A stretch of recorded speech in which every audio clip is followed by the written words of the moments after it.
यह उत्तम कथा शोक का नाश करने वाली, आनंद, धन और आयु की वृद्धि करने वाली है।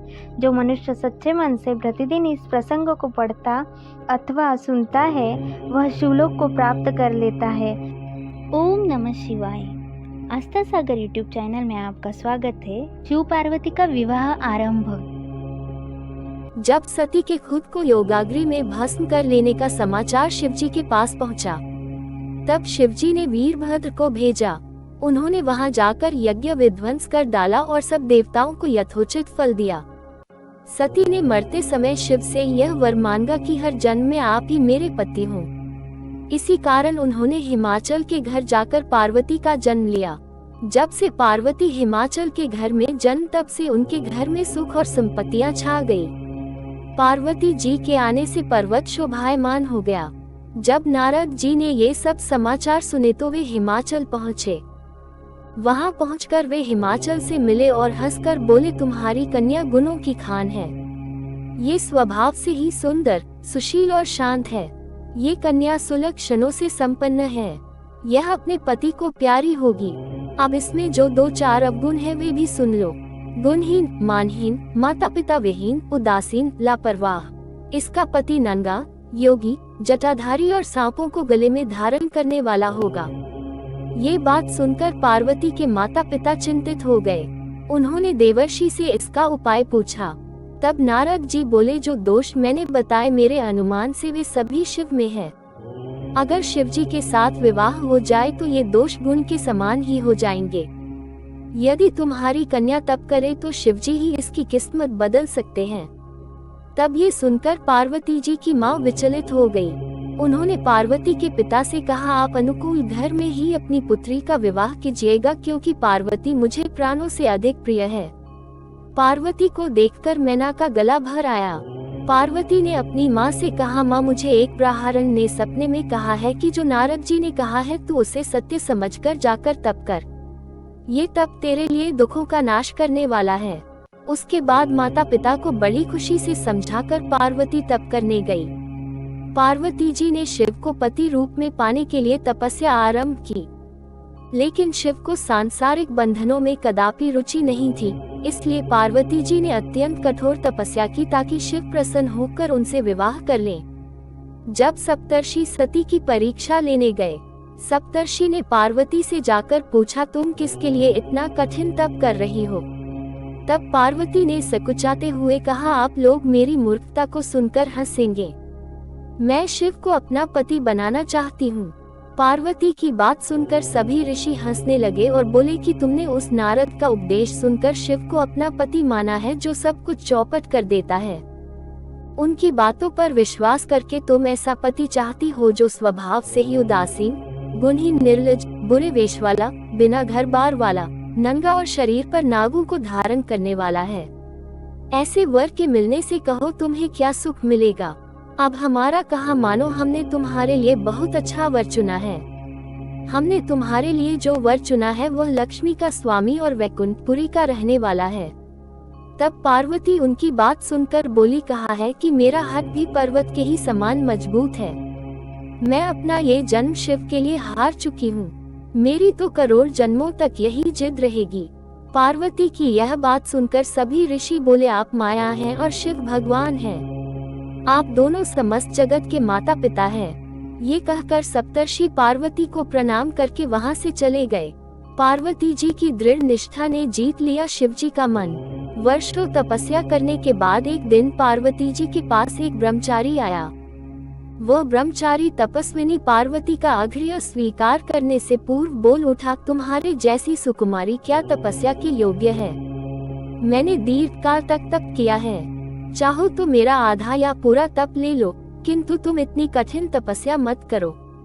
तुम चाहो तो त्रिभुवन के स्वामी भगवान विष्णु भी। किंतु पार्वती ने ऐसा उपेक्षा का भाव दिखाया कि ब्रह्मचारी 2 क्षण को रुक गया। फिर बोला, योग्य वर में 3 गुण देखे जाते हैं, सौंदर्य, कुलीनता और संपत्ति। इन तीनों में से शिव के पास एक भी नहीं है। नीलकंठ, त्रिलोचन, जटाधारी, विभूति पोते, सांप लपेटे शिव में तुम्हें कहीं सौंदर्य दिखता है?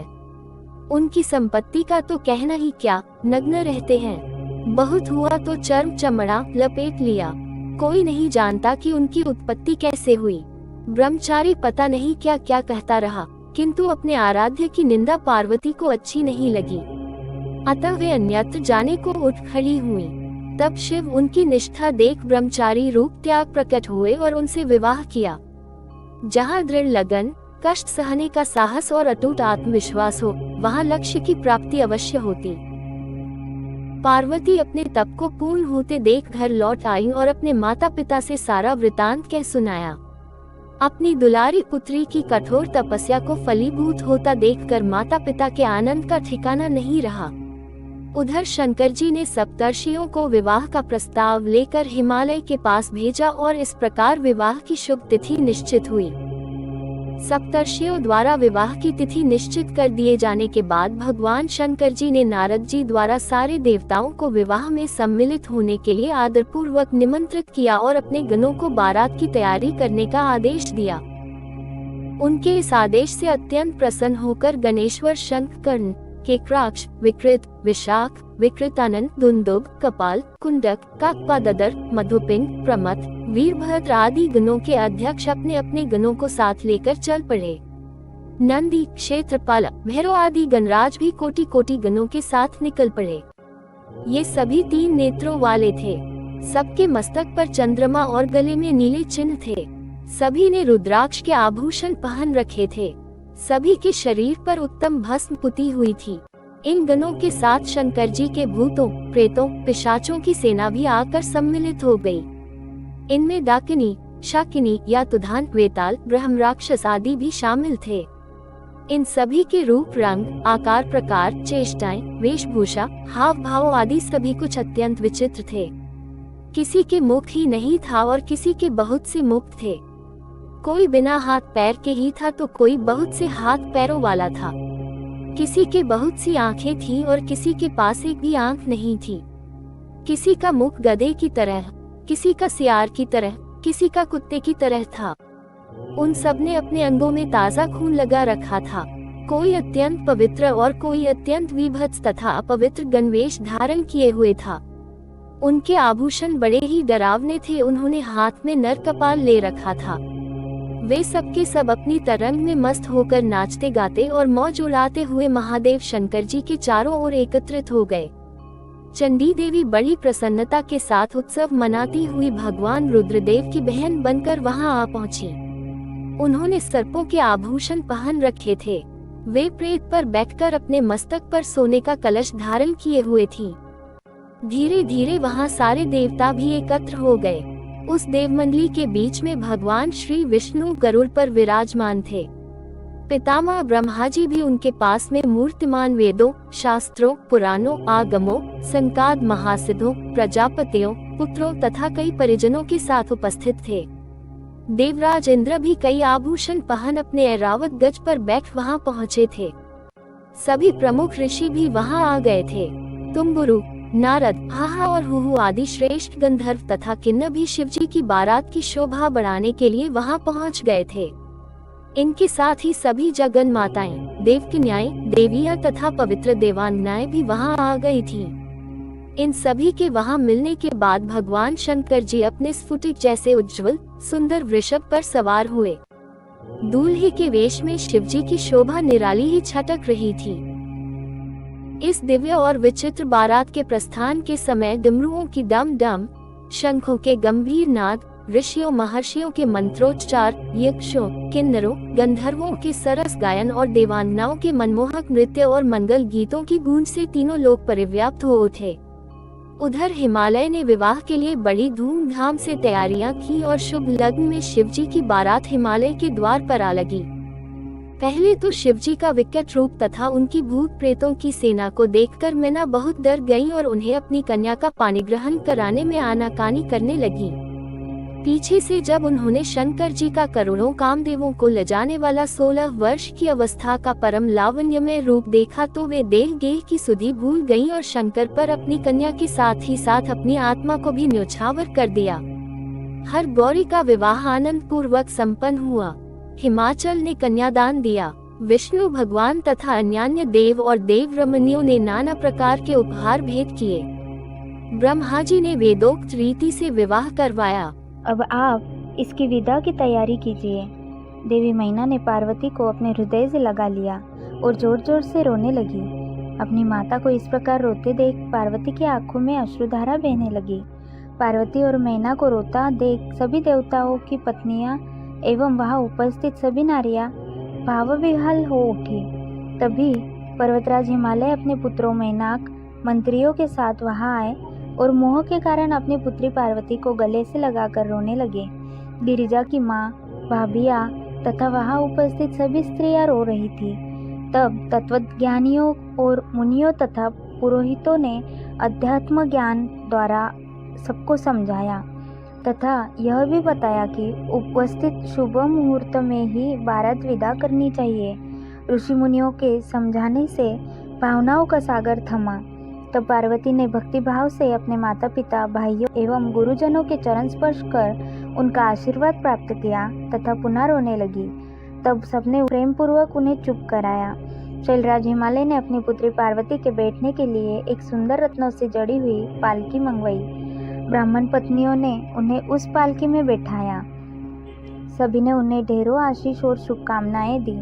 शैलराज हिमालय और मैना ने उन्हें अनेक दुर्लभ वस्तुएं उपहार स्वरूप भेंट दी। देवी पार्वती ने हाथ जोड़कर सबको विनम्रता पूर्वक नमस्कार किया और उनकी पालकी वहां से चल दी। प्रेम के वशीभूत होकर उनके पिता हिमालय और भाई भी उनकी पालकी के साथ साथ चल दिए। हिमालय ने नम्रता पूर्वक वहां उपस्थित भगवान शिव, ब्रह्मा, विष्णु सहित सभी श्रेष्ठ जनों को नमस्कार किया और अपनी पुत्री को शिवजी को सौंप दिया। तत्पश्चात हम सब से विदा लेकर वे हिमालयपुरी लौट गए। जब शैलराज हिमालय अपने नगर को लौट गए तब हम सब भी कैलाश पर्वत की ओर चल दिए। भगवान शिव और पार्वती के विवाह हो जाने पर सभी की प्रसन्नता की कोई सीमा न रही। सभी उत्साहपूर्वक चलने लगे। महादेव जी के शिवगण नाचते कूदते गाते बजाते अपने स्वामी के परम पावन निवास की ओर बढ़ रहे थे। मैं और श्रीहरि विष्णु जी भी शिव जी के विवाह होने से प्रसन्न थे। उधर देवराज इंद्र के हर्ष की कोई सीमा नहीं थी। वह सोच रहे थे कि शिव पार्वती के विवाह से उनके कष्टों और दुखों में अवश्य कमी होगी। उन्हें इस बात का यकीन हो गया था कि अब जल्द ही उन्हें और सब देवताओं को तारकासुर नामक भयंकर दैत्य से मुक्ति अवश्य मिलेगी। भगवान शिव भी हर्ष का अनुभव कर रहे थे। उन्हें उनके जन्म जन्म की प्रेयसी पार्वती पुनः पत्नी रूप में प्राप्त हो गई थी। इस प्रकार प्रसन्नता पूर्वक आनंद में मगन होकर सभी कैलाश पर्वत की ओर जा रहे थे। उस समय सभी दिशाओं से पुष्प वर्षा हो रही थी, मंगल ध्वनि बज रही थी और मंगल गान गाए जा रहे थे। इस प्रकार यात्रा करते हुए सभी कैलाश पर्वत पर पहुँचे। वहां पहुंचकर भगवान शिव ने पार्वती से कहा, हे देवेश्वरी, आप सदा से ही मेरी प्रिया है। आप पूर्व जन्म में मुझसे बिछुड़ गई थी। सब देवताओं की कृपा से आज हम पुनः एक हो गए हैं। आज आपको पुनः अपने पास विराजमान पाकर मैं बहुत प्रसन्न हूँ। हम दोनों का साथ तो जन्म जन्मांतरों से है। शिव शिवा के बिना और शिवा शिव के बिना अधूरी है। आज मुझे पुनः अपनी प्राण वल्लभा मिल गई है। प्रभु शिव की इन प्यारी बातों को सुनकर देवी पार्वती का मुख लज्जा से लाल हो गया। उनके बड़े बड़े सुंदर नेत्र झुक गए और वे धीरे से बोली, हे नाथ, आपकी हर एक बात मुझे स्मरण है। मेरे जीवन में सब कुछ आप ही है। आज आपने अपनी इस दासी को अपने चरणों में जगह देकर बहुत बड़ा उपकार किया है। मैं आपको पति रूप में पाकर धन्य हो गई हूँ। देवी पार्वती के उत्तम मधुर वचनों को सुनकर भगवान शिव मुस्कुरा दिए। तत्पश्चात भगवान शिव ने सभी देवताओं को स्वादिष्ट भोजन कराया एवं उन्हें सुंदर उपहार भेंट स्वरूप दिए। भोजन करने के बाद सभी देवता एवं ऋषि मुनि भगवान शिव के पास आए और उन्हें प्रणाम कर उनकी स्तुति करने लगे और शिव पार्वती से आज्ञा लेकर अपने अपने धाम चले गए। अब मैंने और श्रीहरि ने भी चलने के लिए आज्ञा मांगी तो शिवजी ने हमें प्रणाम किया। तब मैंने और विष्णु जी ने हृदय से लगाकर उन्हें आशीर्वाद दिया। फिर हम भी अपने अपने लोकों को चले गए। हम सबके कैलाश पर्वत से चले जाने के बाद भगवान शिव अपनी प्राणवल्लभा पार्वती के साथ आदरपूर्वक वहां निवास करने लगे। भगवान शिव के गण शिव पार्वती की भक्तिपूर्वक आराधना करने लगे। इस प्रकार मैंने तुम्हें भगवान शिव पार्वती के विवाह का पूर्ण विवरण सुनाया। यह उत्तम कथा शोक का नाश करने वाली, आनंद, धन और आयु की वृद्धि करने वाली है। जो मनुष्य सच्चे मन से प्रतिदिन इस प्रसंग को पढ़ता अथवा सुनता है वह शिवलोक को प्राप्त कर लेता है। इस कथा से समस्त रोगों का नाश होता है तथा सभी विघ्न बाधाएं दूर हो जाती है। यह कथा यश, पुत्र, पौत्र आदि मनोवांछित वस्तु प्रदान करने वाली तथा मोक्ष प्रदान करने वाली है। सभी शुभ अवसरों और मंगल कार्यों के समय इस कथा का पठन अथवा श्रवण करने से समस्त कार्यों की सिद्धि होती है। इसमें कोई संशय नहीं है। यह सर्वथा सत्य है। ओम नमः शिवाय।